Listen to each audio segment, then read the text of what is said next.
diz a música, na estrada da vida eu conheci muitas pessoas. Conheci pessoas profissionais excepcionais. Tive a felicidade de conviver profissionalmente, aprender profissionalmente com pessoas de altíssima qualidade. E tenho esse prazer ao longo da vida. E entre essas pessoas que eu conheci ainda no Brasil, está o Sérgio Tavares. Mas eu quero que vocês entendam uma coisa. O Sérgio Tavares é jornalista. E eu vou dizer por quê que ele é jornalista. Salve, salve, Sérgio! Bom dia, Alfredo. Pá, que bom. Fico muito, muito sensibilizado com as tuas palavras e com o reconhecimento da nossa amizade que começou de uma maneira tão incrível quando nos cruzámos a primeira vez em Brasília. Longe de nós de imaginarmos as voltas que o mundo ia dar e que nos íamos encontrar depois aqui em Portugal e que íamos estar tão juntos e até pertinhos, até geograficamente muito pertinhos. Bom dia, que bom estar aqui no café da manhã. E muitas vezes, inclusive, conversando pessoalmente, né, Sérgio? A gente tem essa... Porque a vida do Sérgio... um dia eu estava conversando com o Sérgio e com a namorada dele, né? E aí ela falando assim, eu quero o Sérgio para mim. Mas chega num ponto que gera até isso, né, Sérgio? Gera até problemas pessoais, né? De relacionamento, às vezes. Sim, aquilo que eu senti nesta mudança na minha vida, desde que me tornei assim mais ativista, desde que comecei esta missão de busca pela liberdade e pela verdade, é que passei a não ter tempo. O tempo passou a ser uma coisa muito preciosa, tanta coisa para fazer, tanta investigação, tanta pessoa interessante para entrevistar, tanto lugar para ir procurar coisas, tanta missão, e depois fica a faltar o tempo até para as outras coisas importantes, como a família, como os amigos, mas tento gerir isso da maneira da maneira possível, mas não é fácil. Essa é a parte que me custa mais, de facto, é gerir tudo e a falta de tempo. E o Alfredo sabe disso, quantas vezes já quisemos marcar lives e eu não conseguia de maneira nenhuma, e mesmo hoje é tudo a correr, porque daqui a bocadinho, dentro de mais ou menos de 1h30, estou em Lisboa numa manifestação pelas crianças, uma marcha silenciosa que vai haver pelas crianças, contra esta nefasta ideologia que nós sabemos, este ataque, e passado 1 hora saio a correr da manifestação e vou para o aeroporto a caminho de São Paulo. Portanto, isto é a 1000 a hora. Tá, agora, antes de mais nada, Sérgio, todo mundo conhece o teu trabalho, admira o teu trabalho, respeita o teu trabalho. Agora, eu queria que você explicasse como é a tua trajetória de jornalista, porque agora as pessoas estão vendo o fruto. As pessoas muitas vezes plantam um pé de oliveira e querem colher uva, mas isso não é assim na vida, entendeu? Como é que foi essa tua trajetória, a tua construção? Você trabalhou em grandes veículos, você foi correspondente no exterior, para as pessoas verem que o Sérgio não é um cara, caiu aqui. Ele veio construindo essa trajetória. Fala disso, Sérgio.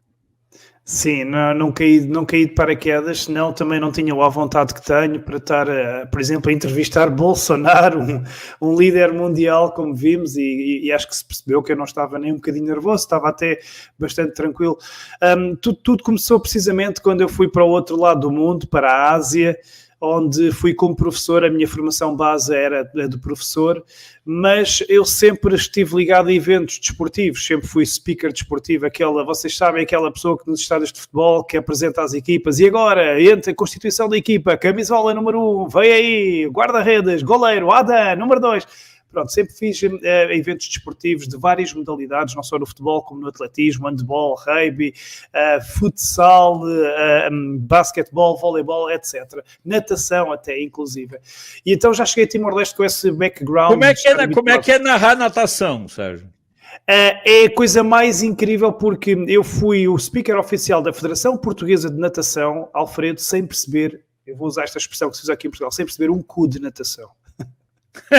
Eu não percebia nada. Nos primeiros tempos eu precisava de uma pessoa com termos técnicos ali ao meu lado para me explicar se era recorde, se não era, se era crawl, se era bruços, qual é que era o termo.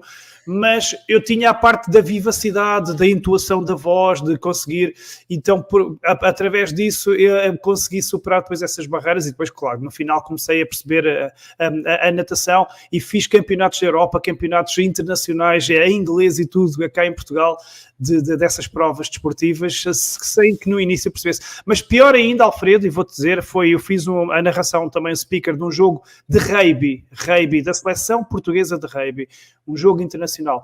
E aí então eu nem sequer sabia como é que se dizia golo, porque não se diz golo no rugby, dizia-se também de outra maneira. E também aí tinha uma pessoa ao meu lado para me explicar alguns termos técnicos e consegui fazer também jogos de rugby da Seleção Nacional de Portugal, e estamos a falar sempre de alto nível, mesmo percebendo poucas regras. Portanto, eu quando fui para Timor-Leste fui como professor, mas Timor é um país onde faltava tudo, quando eu lá cheguei, faltava tudo. E então eu soube que havia uma rádio local, que era a Rádio Timor-Leste, e ofereci-me como voluntário, tinha tanto tempo livre, para fazer rádio, para fomentar a língua portuguesa, para mostrar músicas portuguesas, etc. Longe de mim de saber que a partir daí ia-se desenrolar uma experiência inacreditável, porque da rádio fui convidado para fazer reportagens para a RTP, para a televisão RTP, um programa quinzenal que dava em Timor-Leste, onde entrevistávamos portugueses que lá viviam, o que é que estavam a fazer, mostrávamos a ilha, ou seja, poucos meses depois de chegar a Timor-Leste, que é do outro lado da terra, a minha família e os meus amigos já me viam na televisão, na sua casa, tranquilamente no sofá, a fazer reportagens e entrevistas. Depois, a partir daí, também fui convidado pelo Correio da Manhã para escrever crónicas lá em Timor-Leste sobre a situação que se vivia lá, porque era um país que tinha muita instabilidade, e a partir daí foi sempre a subir, porque depois tive a oportunidade então de ser o correspondente oficial da Rádio Renascença, que é a principal rádio portuguesa, porque ainda por cima, no período que eu estive em Timor-Leste, apanhei várias eleições, apanhei várias convulsões sociais, e então passei a entrar diretamente aqui nas rádios, na rádio portuguesa, na Rádio Renascença, nas casas e nos carros das pessoas, ao som dos microfones da Rádio Renascença, e fui lançado às férias assim sem mais nem menos, porque simplesmente diziam, Sérgio, prepara-te, vais entrar em direto. E eu de lá tinha que me desenrascar. Então foi a partir daí que eu ganhei essa destreza. Depois tive convites que me lisonjearam muito. Acabei por ser também diretor de informação do principal jornal timorense, que era o jornal semanário. E tudo isso deu-me uma experiência muito grande para hoje, então, poder estar a fazer este ativismo, esta busca pela liberdade e pela imprensa sem mentira, sem ter que recorrer a ninguém, conseguindo fazer de forma independente. Agora, essa tua trajetória justifica e explica muito desse teu pique, né? Mas eu queria ver você narrando, Sérgio, vou ficar nós dois aqui na tela, eu queria ver você narrando corrida de cavalo, porque essa para mim é a corrida mais difícil, 3 corpos para o final, vai lá. Cara, eu fico impressionado como narrador de turf consegue juntar palavras, mas é legal saber que você teve essa trajetória toda. As pessoas podem não saber onde fica o Timor-Leste. Eu vou botar um mapa aqui para facilitar ao lado da vida. Indonésia. É ao lado entre a Indonésia e a Austrália. Então, para vocês, nós estamos falando... Olha, tá aqui, ó. Olha aqui onde é que é o Timor-Leste. Aqui, ó. Aqui. 3 anos. Foram 3 anos aí, muito intensos. Entre jacarés e cangurus. E tubarões. E atenção, Alfredo, que depois disso fui 3 anos, logo de seguida, para a África, para Angola. Portanto, eu estive 6 anos fora de Portugal, que também me deu muita experiência e me enriqueceu muito pessoalmente. E deixa-me dizer-te que se eu tivesse que fazer a narração numa corrida de cavalos, podes ter a certeza que eu acabaria por conseguir, mesmo que não percebesse nada das regras. Desde que eu soubesse os nomes deles. E agora, faísca na frente, vai agora, Rúbio, vai ultrapassar, atenção, para, aguenta. Pronto, arranjava-se maneira. Porque é assim, nesta história desta brincadeira do speaker desportivo, eu consegui cumprir o meu sonho. Eu tinha um sonho, eu sou ferrenho de futebol, sou um torcedor muito ferrenho de futebol.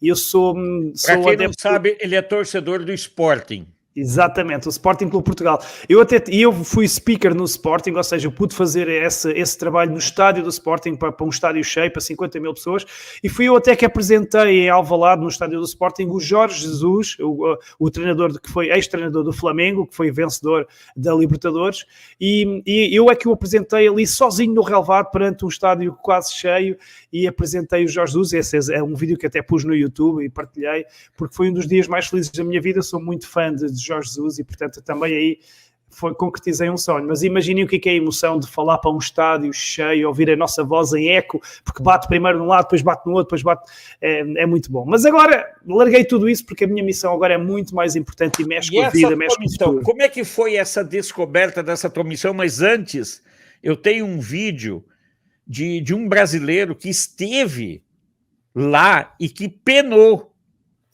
com a perseguição em Portugal. Então, para vocês terem ideia, isso aqui foi com o Emerson, que é um professor ativista. Agora, olha só, presta atenção, Sérgio. O Sérgio já levou corridão dos maluquinhos climáticos também. Vamos lá, olha só. Sim.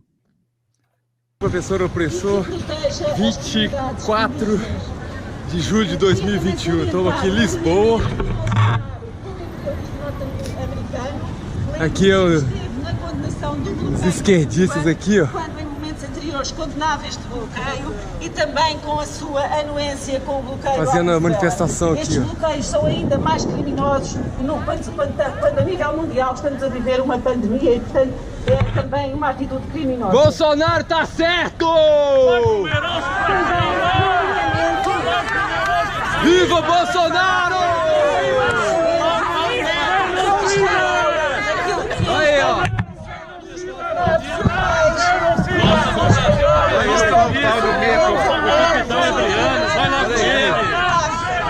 Esquerdista aqui de Portugal.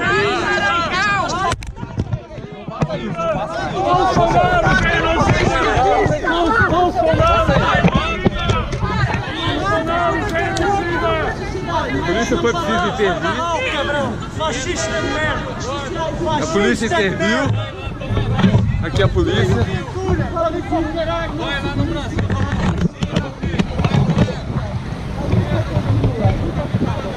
É isso aí, pessoal. A esquerdalha que ficou louca aqui, a polícia teve que intervir. Tô voltando pro Brasil, dia 1º, manifestação pra todo mundo lá, beleza? Todo mundo na rua pedindo voto auditável. Você entendeu? Mas você já viveu coisas assim também, né? E por que eu coloquei esse vídeo? É porque esse processo do Bolsonaro ser chamado de genocídio e tudo mais, ajudou na tua, digamos assim, nesse teu Weltanschauung, nessa tua nova perspectiva da profissão, né, Sérgio? Sem dúvida, sem dúvida. Eu estava a ver, eu acho que até por coincidência, esta semana, eu estava aqui a confirmar aqui no telemóvel, eu acho que esta semana o Emerson, que apareceu aí no vídeo, eu acho que ele me contactou esta semana, há 3 ou 4 dias, porque essa cara não me era nada estranha. Daqui a bocadinho a imagem já vai aparecer aqui no meu WhatsApp, que isto está sempre com muitos milhares de mensagens, mas sim, eu estava ali a ver e estava a sentir um orgulho enorme, porque eu também tive uma multidão enfurecida quando exatamente, Emerson Teixeira, exatamente, falámos há 2 dias, pronto. E, aliás, tenho uma mensagem dele agora aqui de manhã, Emerson Teixeira. O mundo realmente é muito curioso.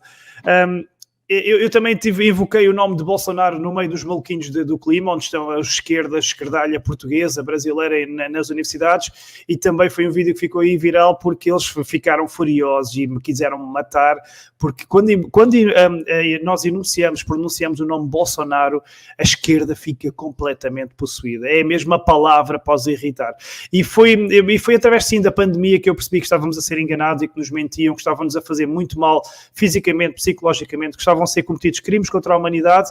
Então, na pandemia, foi a partir daí que eu despertei e me tornei um ativista, que serei até o último dia da minha vida. Muita coisa até lá aconteceu e, obviamente, quando se luta pela liberdade e se percebe que estamos a ser enganados e surgem vídeos de Bolsonaro a mostrar que um país, um chefe de Estado, a pôr a liberdade em primeiro lugar, a pôr o livre-arbítrio em primeiro lugar, obviamente eu te chamou a minha atenção e a partir daí comecei a editar tantos vídeos e a partilhar tantos vídeos de Bolsonaro para Portugal, que me tornei eu um grande admirador e um grande fã dele, e muitos portugueses também passaram a admirá-lo.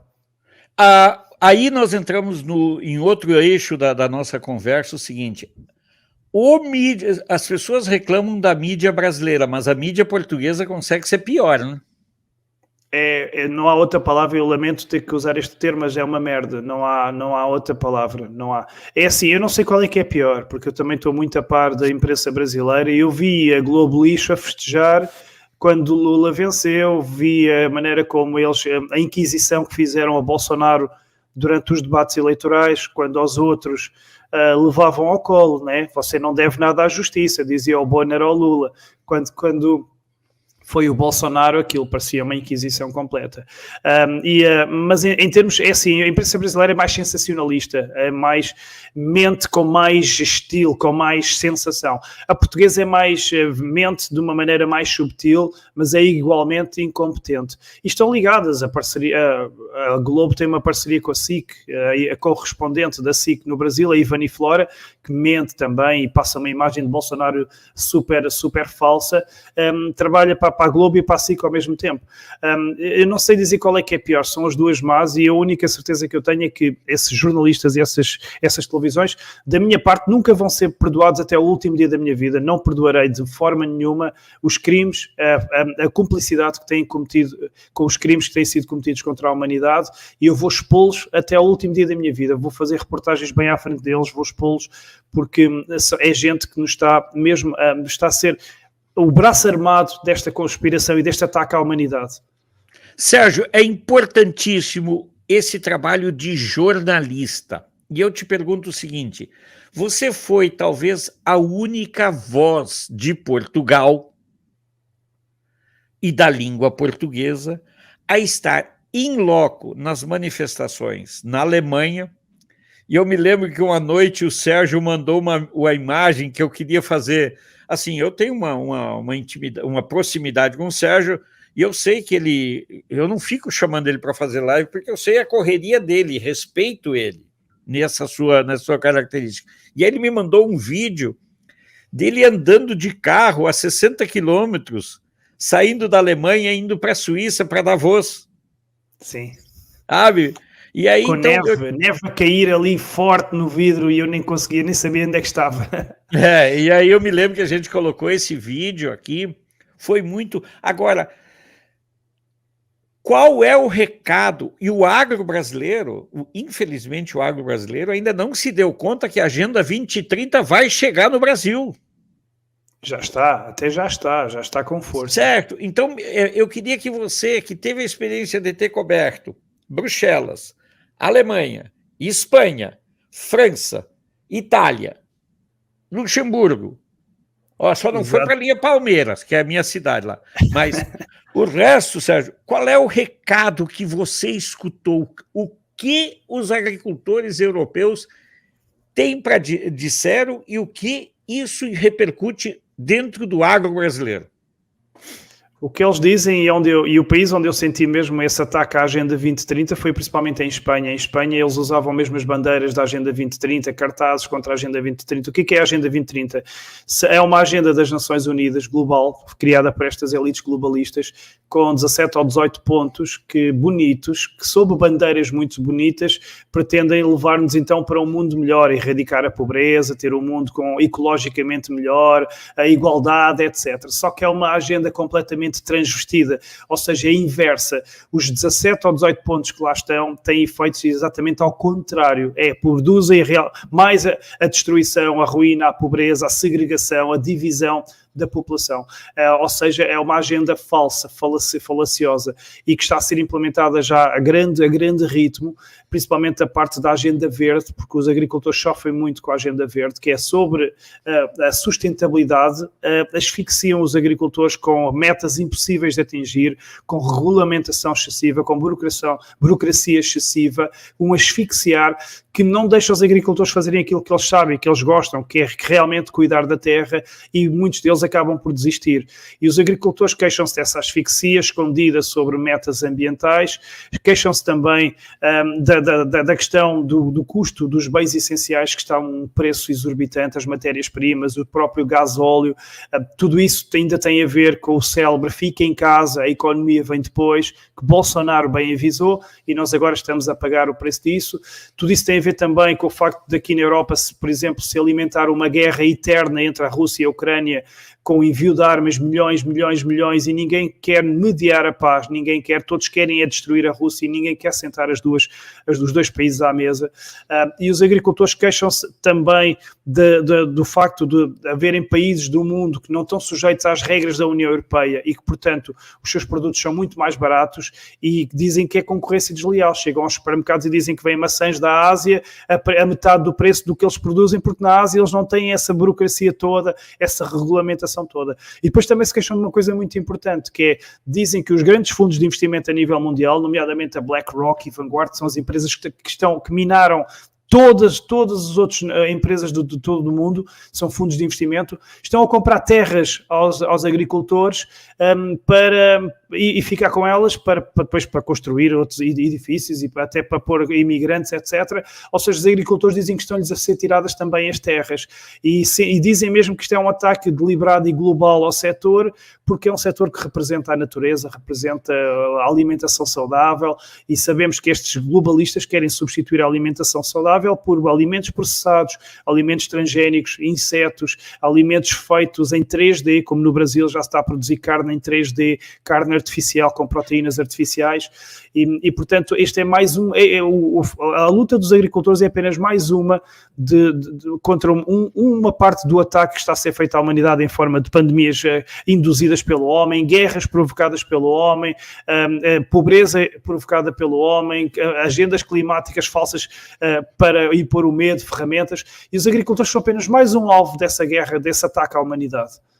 Por que é tão importante para essas forças a destruição da civilização judaico-cristã, Sérgio? Porque é uma maneira, primeiro é gente de bem e depois é uma maneira também de dividir-nos por uns contra os outros, porque quando se criam estas divisões, uns de um lado, isto parece uma equipa de futebol, não é? Rússia contra a Ucrânia, Palestina contra Israel, os judeus contra não-judeus, e o que é que acontece? Enquanto nós andarmos distraídos a ofender-nos uns aos outros e a zangarmos-nos uns com os outros e à briga uns com os outros, eles vão impondo lá em cima essas elites globalistas, esses oligarcas, esses fantoches desta nova ordem mundial, esses mentores desta nova ordem mundial, porque os fantoches são os governos, vão impondo as agendas que eles querem, vão impondo ferramentas de controle, vão até justificando medidas sem sentido para supostamente combater esses problemas que eles próprios criam e que nós estamos aqui em baixo a discutir uns com os outros, pandemia, vacinado contra não vacinados, negacionistas a chatearem-se com os que dizem que a pandemia era muito mortal, os da guerra, uns de um lado contra o outro, enquanto nós andamos aqui, os que dizem que a imigração deve ser controlada, os que dizem que a imigração pode vir à vontade, então nós andamos a discutir uns com os outros e eles fazem o que quiserem e vão avançando essa agenda nefasta, vão continuando a minar universidades, escolas, cultura, com essa agenda woke, e nós nem damos conta do que nos estão a fazer porque estamos entretidos a lutar uns com os outros. Exatamente, eu estava aqui procurando uma resposta, Sérgio. É importantíssimo que as pessoas... Meu computador aqui, voltou meu computador aqui. O meu computador às vezes tem vaga lembrança, tá, Sérgio? Sim, acontece a todos. Acontece a todos. Agora, eu te pergunto o seguinte, qual é a tua expectativa em relação a essa estada no Brasil? Você estará no Brasil coletando imagens, entendeu? Para mostrar ao mundo. Qual é a tua expectativa de público? Como é que você está vendo isso aí? Bom, eu acho que vai ser grandioso. A minha opinião é que vai ser a maior de sempre da história do Brasil, porque nós já tínhamos assistido a grandes manifestações que bateram todos os recordes no Brasil, mas que normalmente se realizavam também noutros pontos do país. Eu acho que esta é a primeira vez que vai ser tudo concentrado num só lugar, Paulista, São Paulo, e Bolsonaro pediu isso expressamente para proteger o povo, para que estejam todos num só e não haja outros pequenos focos espalhados pelo país, sujeitos a fragilidades e vulneráveis a ataques e a terem problemas. Portanto, eu acho que vai ser a maior de sempre. Eu acho que vamos ter um Bolsonaro com coragem, obviamente vai dizer o que tem a dizer com aquele cuidado na semântica, como ele teve na minha entrevista, onde ele atacou o STF sem problema nenhum, mas soube usar as palavras certas, e a imprensa pegou naquilo, nas palavras dele do STF, de Lula, mas acabou por não dar em nada porque ele soube usar as palavras. Mesmo quando eu lhe perguntei sobre a picadinha, ele também soube responder com meias palavras e dizer tudo o que tinha para dizer. Eu acho que vai haver ali um Bolsonaro muito forte, vai dar um grito de revolta muito grande, quando é por cima, numa altura que temos os jornalistas do G20, todos lá presentes, portanto, que vão ser obrigados a noticiar a verdade, e também repórteres independentes como eu, que vão garantir que se diga mesmo a verdade e que não se diga que são 10 ou 20 mil de extrema-direita ou golpistas que estão lá. Não, vamos mostrar mesmo a verdade. Portanto, a minha expectativa é que vá ser um evento histórico e que eu tenha a possibilidade de lá estar. Tenho receios apenas, 2 ou 3 receios, de que haja aquele jogo sujo, desleal da esquerda, nomeadamente no que diz respeito à minha entrada ou permanência no Brasil. Nunca se sabe, pode acontecer, já muita gente me disse que essa é uma possibilidade real. A outra questão que eu tenho medo também tem a ver com a própria, e foi uma coisa que falei ontem numa live que tive para o Brasil, é que a própria ligação para a internet, porque eu não me esqueço que quando estive a 7 de setembro de 2022 na Paulista e em Brasília, eu não conseguia ter grande ligação de internet porque era tanta gente. Portanto, o meu medo é que não consiga fazer uma transmissão forte para o YouTube, porque ainda por cima eu vou ter a possibilidade de transmitir outras 11 cidades pelo mundo que vão estar em simultâneo também a fazer manifestações, desde a Europa até os Estados Unidos, e o meu receio é não conseguir com qualidade mostrar isso ao mundo no meu canal do YouTube, no canal Sérgio Tavares, por causa da ligação de internet. Se não o conseguir, terei que fazer como ainda ontem estive com o Diogo Forjás, que até ele que deu a dica, eu também já tinha pensado, que é fazerem offline e depois ir aos poucos mostrando para o mundo de hora em hora. É a grande saída, né? É a grande solução. Exatamente, porque em direto vai ser muito complicado para toda a gente, mesmo com o apoio aqui, como sabemos, eu tenho aqui também uma equipa fantástica, o meu Nando Baltazar, que é o nosso irmão, como o Alfredo sabe, e o próprio Alfredo, tenho aqui um background muito grande, mas fica difícil porque vai ser muita gente, vai ser histórico. Vai ser histórico. Agora, só para encerrar, eu sei que você está indo na manifestação, eleições em Portugal. Olha, eu vou dizer uma coisa, eles colaram, todos os partidos se mexem nas pesquisas. Só quem está com 16% colado é o Chega. O PS sobe, a AD sobe, desce, até o PAN sobe, desce, só o Chega grudou nos 16%. Como é que você está vendo essa eleição do dia 10 de março em Portugal? Estou cada vez mais a achar que vamos ter aqui uma surpresa, porque quando houve agora estes debates entre os candidatos, os comentadores das televisões foram todos sempre unânimes, não, André Ventura perdeu, quando todos nós, qualquer pessoa, mesmo quem estivesse de fora, quem não gostasse do André Ventura, percebia que ele tinha ganho o debate, e depois as sondagens populares, as pesquisas populares mostravam que ele tinha ganho todos os debates. Portanto, e quando temos uma imprensa e assim ferozmente os comentadores todos contra alguém, sabemos que essa pessoa está a fazer as coisas certas. Ora, o que acontece é que há outras pesquisas aqui que têm mostrado uma subida do Chega, que, por exemplo, ontem e anteontem mostraram uma pesquisa que já quase colava o Chega à AD e ao PS, ao Partido Socialista. Portanto, já há aqui uma expectativa de que haja aí uma possível surpresa. Do próprio Chega ao ficar à frente da AD, que é uma aliança de direita, que é uma falsa direita, a direita torta, que ainda por cima seria uma chapada de luva branca se o próprio Chega ficasse à frente deles, porque eles disseram que nunca fariam em condições algumas coligações de direita com o Chega, e agora arriscam-se eles próprios a ficarem atrás do Chega, mas aqui o que tem mesmo que acontecer é que temos que vencer esta esquerda nefasta. O PS não pode de maneira nenhuma continuar no poder, foram 8 anos a arruinar-nos, a cometer crimes contra a humanidade, a fazer-nos muito mal, corrupção, escândalos. Este boneco que está agora à frente do PS tinha sido demitido poucos meses antes do governo, portanto ele voltou agora como se nada fosse, como se tivéssemos uma memória fraca memória, e que esquecêssemos todos os escândalos que ele tinha passado e os gastos absurdos que ele teve. Portanto, a expectativa é que, mesmo que o Chega não ganhe, vai passar a ser uma força política muito forte e vai fazer eles vão ser a verdadeira oposição, vão fazer uma oposição feroz, porque eu lembro-me que em 2020 o Chega tinha um único deputado, chamava-se André Ventura. Em 2022 passaram para 12, e agora, passados 2 anos, menos de 2 anos, arriscam-se de 12 passar para 50, 60, que é uma coisa inacreditável. Portanto, é um crescimento que não vai parar. E o André Ventura, mais cedo ou mais tarde, vai ser primeiro-ministro, até porque a esquerda ajuda. A esquerda vai para o poder e depois acaba por cair. E lembrar o seguinte, eu quero mandar um abraço para o Políbio Braga, ele está transmitindo essa live no canal dele, e só para encerrar, justificando tudo, o seguinte, Sérgio, uma das questões que me encanta é que, por exemplo, no Brasil, quem está puxando muito do jornalismo, mais do viés conservador, são os dinossauros, entendeu? Sim. Ah, você vê, tem um Alexandre Garcia, você tem um Políbio Braga, Agora, em Portugal, os dinossauros são todos filhos da puta. Tudo. Entendeu? Olha, você não tem um jornalista na faixa de 60 anos que seja capaz de formular uma opinião digna. É simplesmente uma ratatouille. Em compensação, os novos estão vindo aí, tem você, tem o Gonçalo, tem tanta gente nova chegando, né? Sim, é uma tristeza ver grandes nomes, supostamente grandes nomes do jornalismo, de pessoas que eu admiro, habituei-me a habituar ao longo dos anos, e depois perceber que não passam de uns canalhas, de uns vendidos, sem espinha dorsal.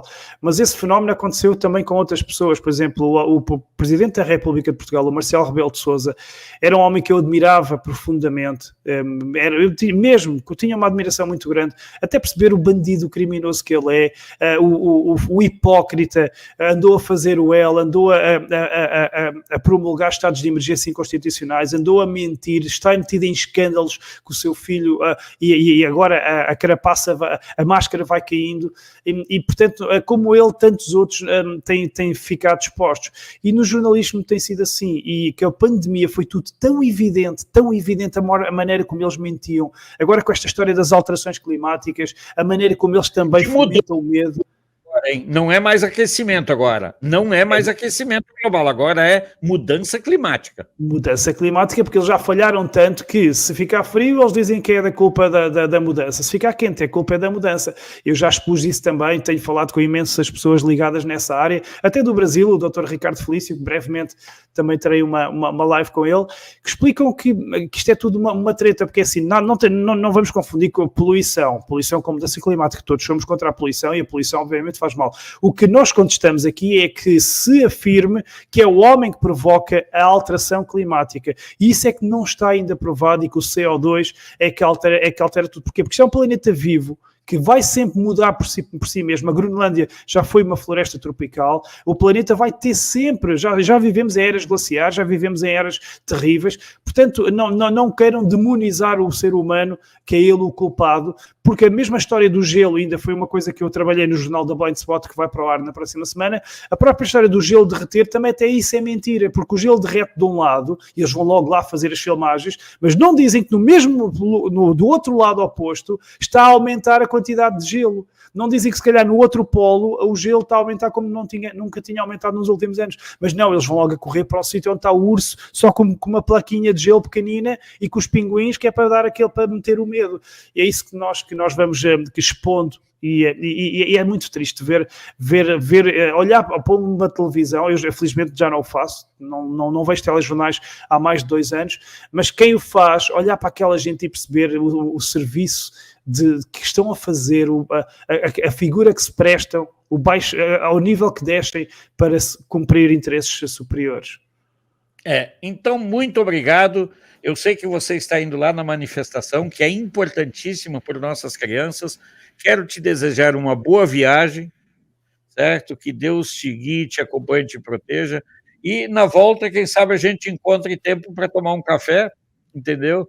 E para a gente afinar a viola para ver no que vai trabalhar. Olha, lembre-se o seguinte, apoiar o jornalismo é apoiar pessoas que tenham a capacidade de abrir mão das suas vivências. O Sérgio está indo no fim de semana, que é o fim de semana que ele poderia ficar com os miúdos dele, com os filhos dele, poderia ficar com a namorada, poderia ficar com os amigos. Para quem não sabe, o Sérgio, ele vive de ser DJ. Ele pega o dinheiro que ele ganha de DJ durante o ano para trabalhar, para investir no jornalismo. Então, vocês veem o nível de comprometimento. Parabéns, Sérgio, você representa os jornalistas e você está recebendo aqui também um abraço. O Políbio Braga está mandando um abraço para ti. Muito obrigado. Tá bom? Fica contigo a despedida e a gente depois continua só no canal de Brasília. Vai lá? Sim, eu espero conseguir estar à altura de mais esta missão que me está a ser confiada, até porque cada vez mais sinto e tenho recebido esse carinho até do povo brasileiro, onde tenho muitos seguidores, que dizem que eu agora sou os olhos e os ouvidos deles aqui na Europa e, portanto, vai ser um encontro muito, muito interessante, muito intenso, muito emocionante. Agora, tantas pessoas que me têm visto deste lado encontrarem-me lá no meio dos patriotas, eu espero conseguir ter condições para fazer um bom trabalho e mostrar a verdade ao mundo. Acima de tudo é isso que eu quero. E também a oportunidade de estar ao pé de pessoas que eu admiro muito, parlamentares do Brasil que eu admiro muito, e principalmente Jair Bolsonaro, que é um homem que eu vou admirar até ao fim da minha vida. E, portanto, Alfredo, muito obrigado por esta oportunidade. Veremos de conseguir fazer aqui uma parceria nossa e ter o nosso programazinho. Mais cedo ou mais tarde devemos de conseguir, porque vontade para isso nós temos. Muito obrigado a todos e vemo-nos na Paulista. Então tá, um abração para ti, Sérgio Tavares. Nós vamos encerrando, vai lá para a tua cobertura e a gente se fala na volta do Brasil. Um abraço, Sérgio. Tchau, tchau. Obrigado.